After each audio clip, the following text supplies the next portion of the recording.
I wanted to start off just by briefly telling you a little bit about Save Britain's Heritage, for those of you who don't know much about the organisation. And also, I should, looks rather like an epitaph, doesn't it? I left Save at the beginning of June for Pastures New, and my successor is Clementine Cecil, and she has kindly allowed me to continue masquerading under the title of Secretary for today's event at least, and I'll certainly be continuing working with Save, particularly on the project in Liverpool, which I'm going to be talking a little bit more about later. Save was founded in 1975 as a small, independent charity to campaign for the historic environment. It was founded by journalists, planners, architects, quite a unique group of people. And the idea was to get architecture and threats to the historic environment into the public domain. And the charity was launched on the back of a very celebrated exhibition at the Victoria and Albert Museum called The Destruction of the Country House in 1974. And I just found this from the archives, one of our the earliest Save publication. It was an article in New Society magazine called The Concrete Jerusalem, published in 1976, I think. It's important that Save doesn't only fight for country houses and grand buildings, but it also fights for places and a sense of place, urban grain, texture, and for background buildings which can so easily be lost, and our cities and towns can be damaged as a result. And here's some photographs from that report showing a dual carriageway in Plymouth and an old lady trying to cross the road. The havoc being wrought on towns and cities at this point by the traffic planners was a particular problem, and we're all living still with the legacy of that.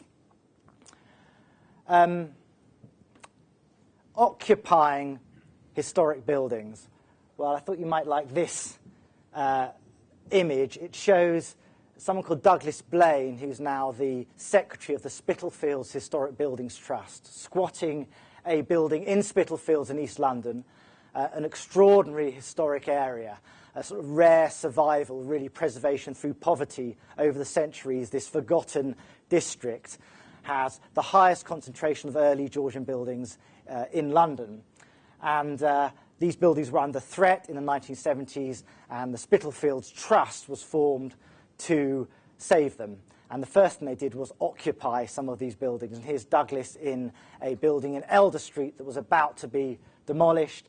There was a huge high-profile campaign. John Betchman got involved, and this building was saved. And since then, hundreds more buildings have been saved by the Trust and others. And Spitalfields, of course, now is the most fashionable address in London. These properties which you could buy for a few £100s in the 70s are now worth several million. But, of course, much was lost, and here is a beautiful Georgian square in Stepney called Wellclose Square, demolished in the late 1960s, just before the preservation movement began to gain confidence and to get a foothold. Sorry, was that Wellclose? Wellclose Square. Fascinating story. I could talk for hours about it, but yeah, exactly. All that's really left of Wellclose Square is Wilton's Music Hall, some of you may have heard, which is on a diagonal alleyway off the square. And actually, this photograph is taken from that alleyway. Some buildings aren't very easy to find occupiers for, and one of the longest-running Save cases is Battersea Power Station. We published a report in the 80s, the Colossus of Battersea.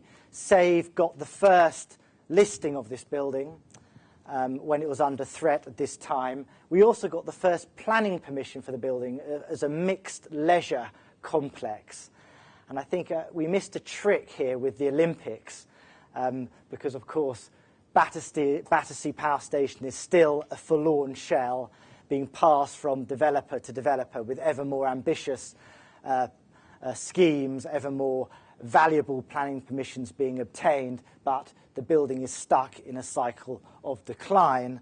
We've just recently teamed up with the architects Allies and Morrison to devise a new scheme for this building, which is to turn it into a giant concert venue.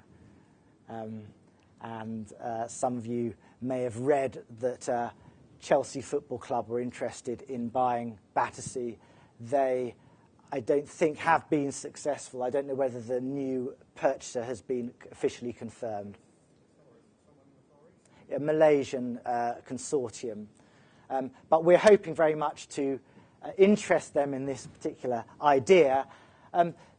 The concept here is simple, and it's something that SAVE has always championed, which is reuse and imaginative reuse of historic buildings can be fantastically successful. And here the idea is to have an incremental use. You can set up a temporary arena in the building to start with, and then as this grows and develops, you can add a roof and expand the venue over time till it looks like something like this, which I think is the O2 Arena. Other SAVE cases, old Billingsgate Fish Market on the Thames, an extraordinary battle we fought again in the 1980s against the City Corporation, who were determined to demolish the building for a new office block. SAVE managed to get it listed, and we managed to fight off the scheme. And we, at that point, approached an architect, a little-known architect called Richard Rogers, who came up with an alternative scheme to develop the adjacent site and keep the building. This is what the City Corporation did, and they made about £30 million more than they would have done if they had demolished it. So we did them a favour by getting this outline planning consent at that time. There was an extraordinary story here which involved the vaults of the building. The City Corporation claimed that when the refrigeration units were turned off, the vaults would collapse due to the corrosive effects of fish juice. We challenged this, and of course it was complete nonsense. It's one of the most interesting excuses we've had for demolishing a historic building. Interestingly, Billingsgate is used as a very successful events venue now. Another good example of finding a reuse, an imaginative use for a building of this type. Another recent battle, Smithfield General Market, very near the SAVE offices. This was a major case for SAVE. We teamed up with English Heritage. We went to a public inquiry. This building isn't listed, but it's in the conservation area, and it was purely on the conservation area protection we managed to prevent this building from being demolished and an office block being put up in its place. The problem, of course, is it's empty, and it's only going to survive if English Heritage puts enough pressure on the owners to carry out repairs and maintenance, which so far they have done. The owner of this site, when it went to public inquiry, went into administration, and it's been taken over by another developer who are working quite constructively with us and with a new architect, John McCaslin, for a creative reuse scheme for this building. An empty historic property is a property at risk. We all know that. That's why we're here. And SAVE has published for the last 20 years an annual list of buildings at risk. We have an online list which features about 2,000 buildings. And unlike the English Heritage Register, we cover Grade 2 buildings and unlisted buildings as well. This is our latest Buildings at Risk register, Dare to Care. It features about 100 properties. And the idea is it's a sort of Lonely Hearts list or dating agency for buildings and people to put them together. The idea is that you flick through this building and you're seduced by a wonderful wreck, and you decide to give it a go, take it on, and do something with it. And we've constantly encouraged by the stories that come back to us after we have published our lists, with people who have very bravely taken on buildings such as this and rescued them, saved them, occupied them, and brought them back to life. Another recent save case, which some of you may be interested in from a landmark judgment that arose from it. This is a site in Lancaster called the Canal Corridor, or the Canal Corridor Quarter. It's a historic industrial quarter to the east of Lancaster city centre. And there was a scheme to demolish most of the buildings on the site and build a new shopping precinct. We didn't think this was appropriate, nor did the locals, nor did English Heritage, and this went to a public inquiry. Here's a few images of some of the buildings that would have been demolished. It's one of those very characterful, textured, finely grained urban sites with incredible potential. And it was going to be largely flattened for a retail complex. We came up with an alternative scheme. We always like to do this. We don't just wring our hands and complain about things. We say, actually, there's a better way of doing it. We went to the call-in inquiry, and it was an extraordinary inquiry because the developer pulled out before the inquiry, leaving the council alone fighting for their scheme. It was a bizarre event, and in the second week, the Conservation Officer for Lancaster City Council very bravely took the stand, and when he, under cross-examination, he said that the damage to the site would not be outweighed by the benefits of the new scheme. He then burst into tears and fled the room, and the inquiry collapsed. And the canal corridor is still standing, and we are hoping that a more sympathetic scheme is going to be taken up by the developer. It's a large site. There's plenty of room for retail. There's plenty of empty space. But we felt very strongly, as did the local people, that it would be a lost opportunity to lose this historic network of streets and former manufacturing buildings.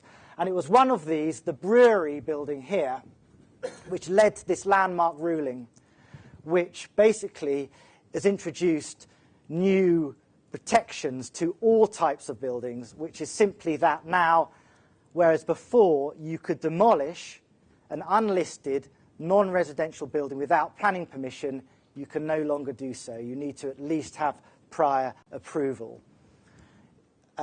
It's a long, complicated judgment which arises out of something called environmental impact assessment, which many of you will know all about. And I'm happy to answer more questions about this later on if you're interested.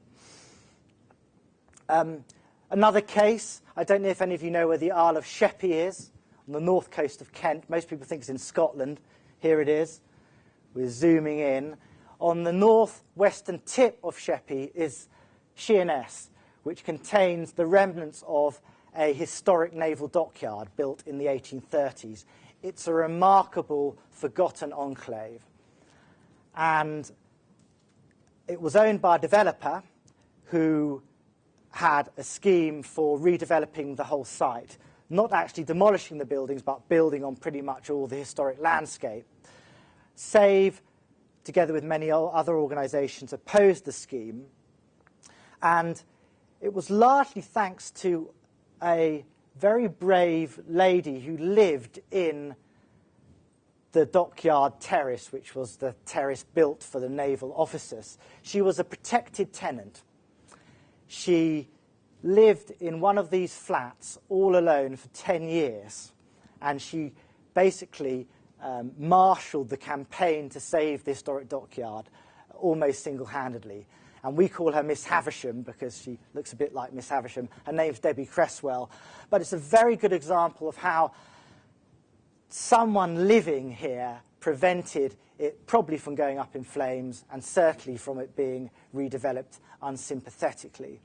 and Debbie still lives here. And now the great news is that it was bought out by a consortium led by the Spitalfields Historic Buildings Trust, and these buildings are now under repair and restoration for single ownership. And Debbie is the queen of the dockyard. She's being looked after very well, and her flat is being refurbished as part of this scheme. Here are a few of the buildings under renovation. Very exciting. But we're moving now to Liverpool and our house in Madryn Street. But just as a bit of background, SAVE has been a long and vocal critic of the Pathfinder programme. Some of you will have heard of, sometimes called the Housing Market Renewal Initiative. It was dreamt up by the previous government, with John Prescott being instrumental. And the idea was a pretty sound one. The idea was to regenerate the housing market in northern industrial towns. Unfortunately, it went the wrong way about it by providing large financial incentives for councils and in partnership with usually the social landlords, housing associations, to void, empty and demolish large numbers of Victorian terraced houses, many of which were perfectly sound and should have been refurbished. The scheme cost about £2.2 billion. It demolished to date about 20,000 buildings. It built 4,000. The scheme has now been discontinued. The funding has been withdrawn, but the legacy of Pathfinder remains. Here's I managed to get hold of this still of John Prescott having that punch-up with the farmer back in whenever it was, 2000-something. These are the kind of houses we're talking about. This is in Gateshead. These are Tyneside flats, very substantial brick dwellings, very spacious inside, flexible, easy to convert, and this is what has been happening to them. They've been demolished. This is one house lived in by this lady who we supported in her campaign to save her building. Sadly, it has now gone, but we're hopeful to save many of the other surrounding terraces in this area called Bensham, Saltwell and Bensham in Gateshead. We're talking about modest houses, but houses which have survived, and they survive because they're flexible and they work well and they foster communities and they are well loved by the inhabitants. And this is a little house in Manchester, and this was a rather touching story.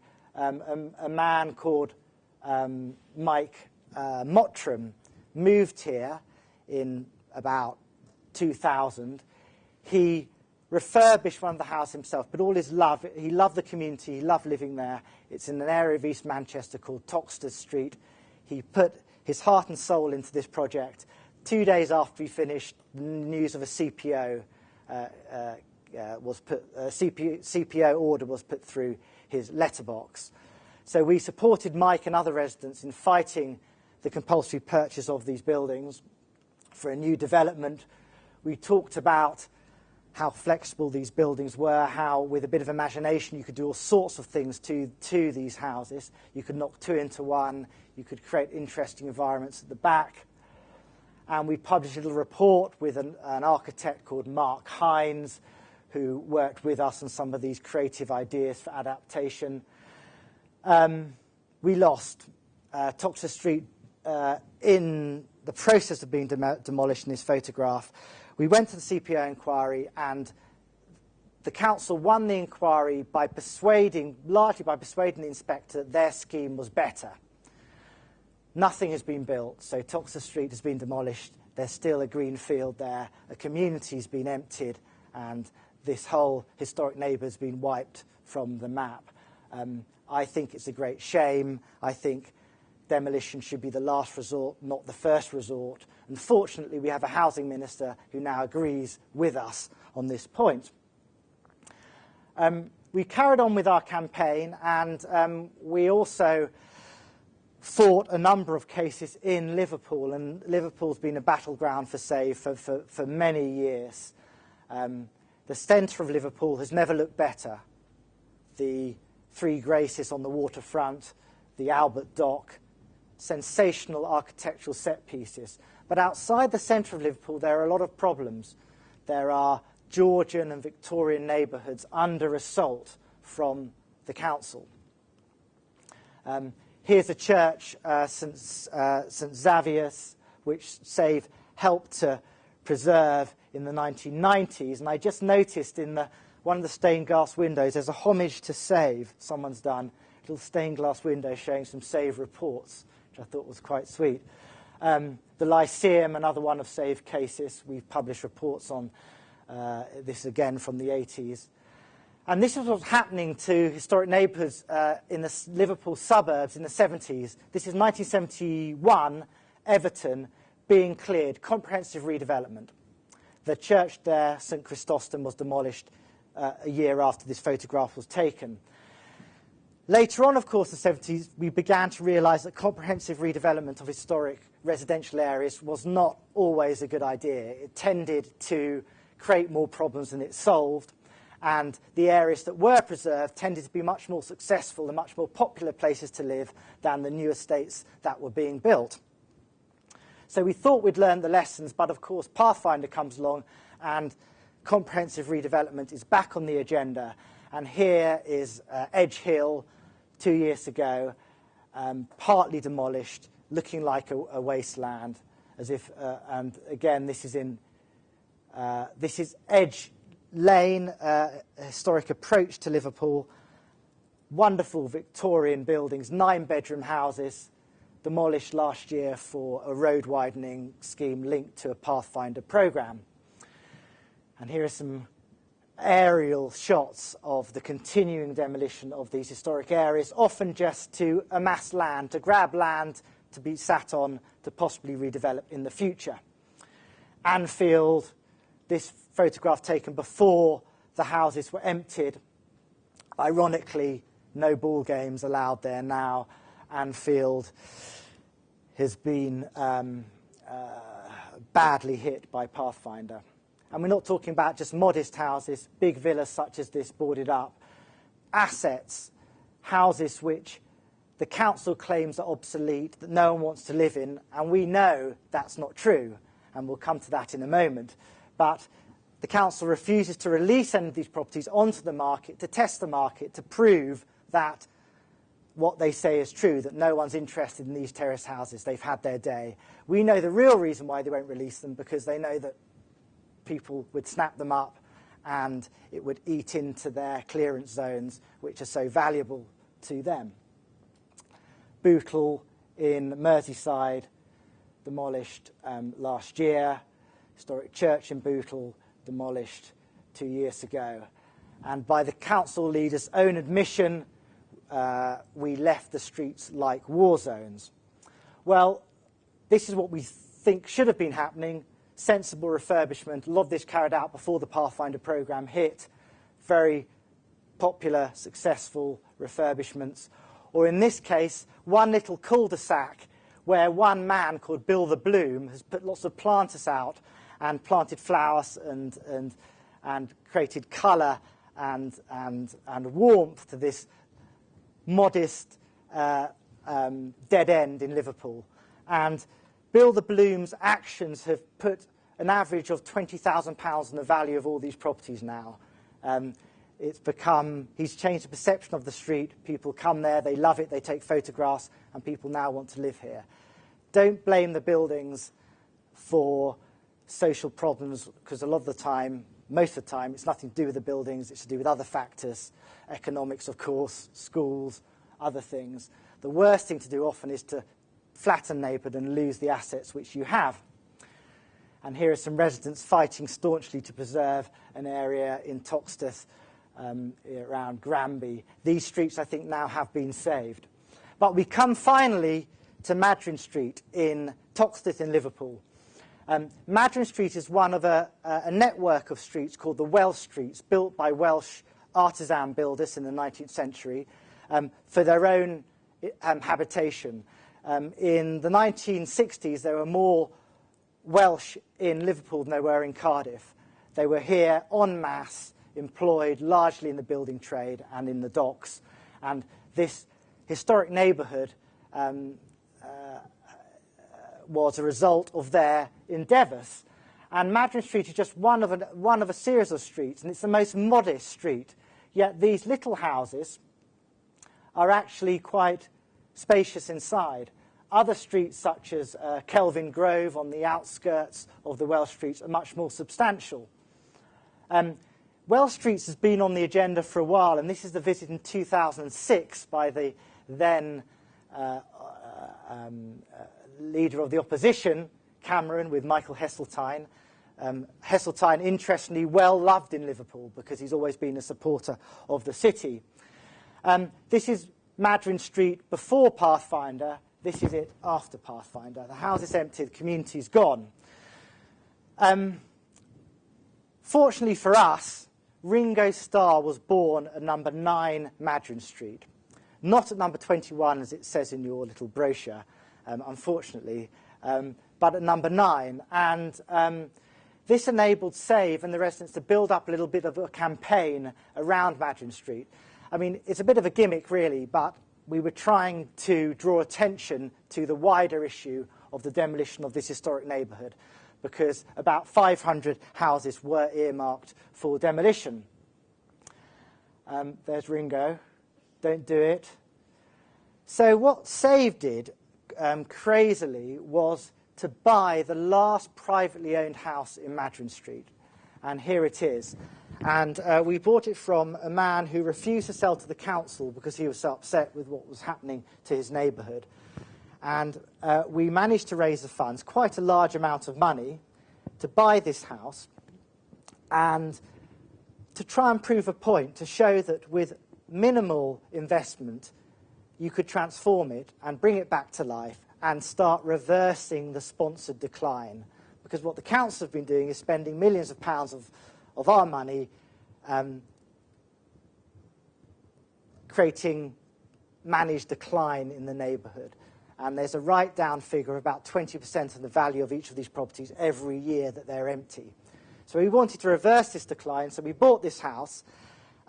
We never visited it inside. We just knew this was our one opportunity. So we bought it, and I went down to Liverpool, and I met with our Camelot representatives, Tony Brennan and his colleague Paul.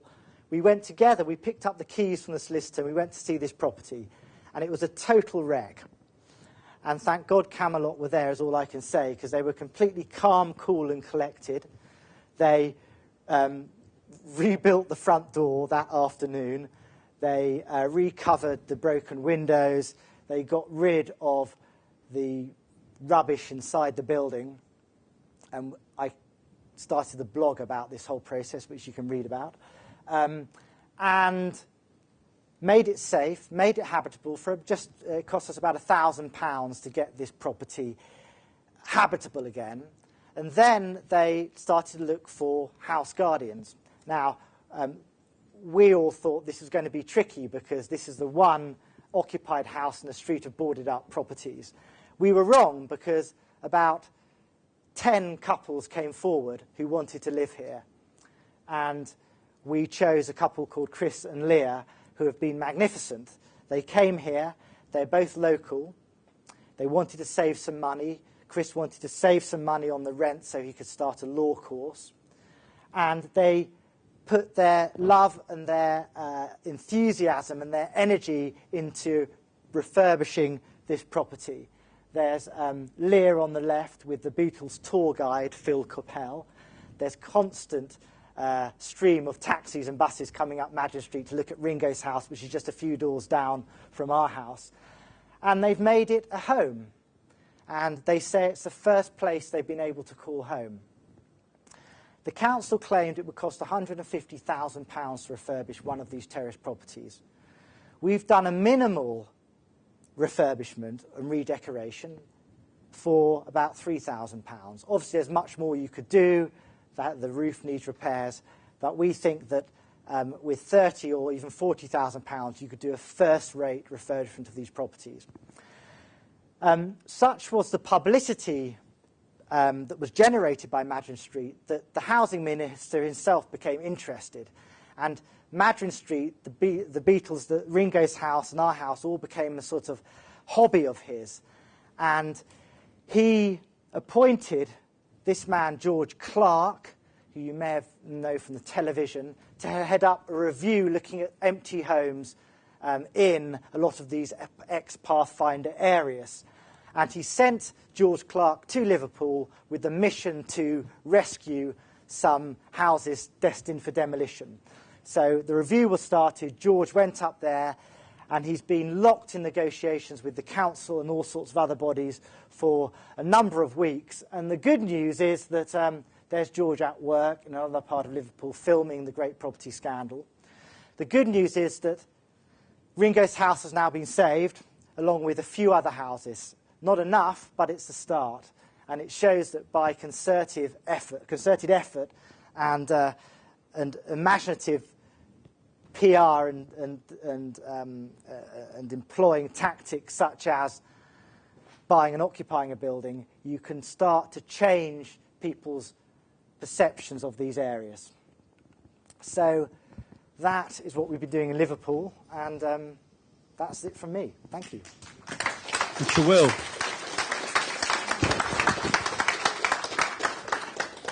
The first question pops up with me.